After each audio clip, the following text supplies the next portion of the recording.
Okay, we're going to talk about functions, but we're going to talk to them as equations. So we have an equation here. This is a function. And we also have function notation we'll talk about as well.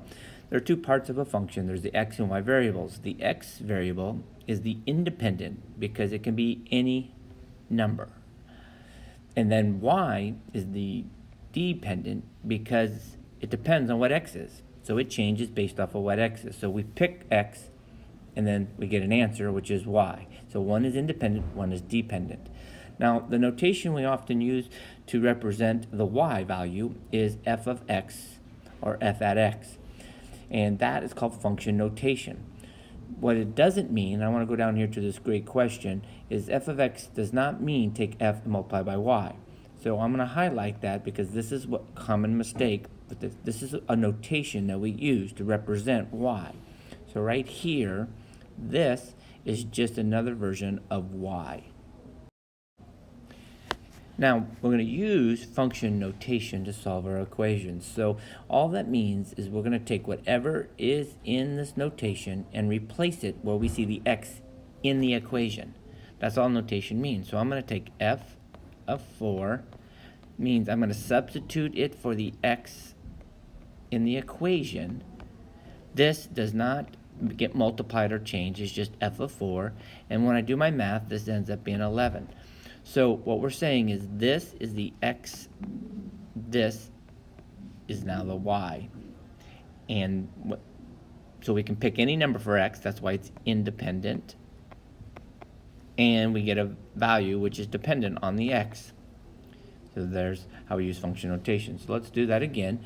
Here we have g of negative 2. So what that means is I have g of negative 2 equals, and I'm going to take 2, and I'm going to substitute the negative 2 in where x is, wherever x is. So in this case, g of negative 2, if I do my exponents first, I get 4 times 2, which is 8 minus 1. So g of negative 2 is 7. So this being my x, and my answer, since y, is the 7. And I could write this in ordered form if I wanted to, as such, just like I go back over here and do the same thing here. This could be a 4, 11. So if you're given an ordered pair, you can use it to substitute into a function, or you can give it a notation. So what we're going to look at is a table that represents function notation, and you can see the function notation right here. The first question, explain why this table defines a function. And that is because the x values are different. And if you look at them, every one of them is different. So there's your A. The next one is find the domain and range. So our domain are the x values. So my domain, negative 2, negative 1, 0, 1, and 2. And then we want to find our range. So our range is simply the 5, the 0, the 3, the 1, and also the 4. So there's A, B, and C, or A and B.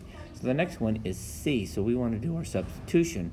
So to do this, we're going to substitute negative 1. Well, if you look at it, negative 1, there's our x value. What do we get for an answer? And the answer is a 0. And if you look at the f of 0, and I'll do that one in red, f of 0, we get 3. So there is the answer right in the table. And then the last one is, what if the answer is 4? So now I'm going to look at this one, and the answer is 4. What is x? And x happens to be 2.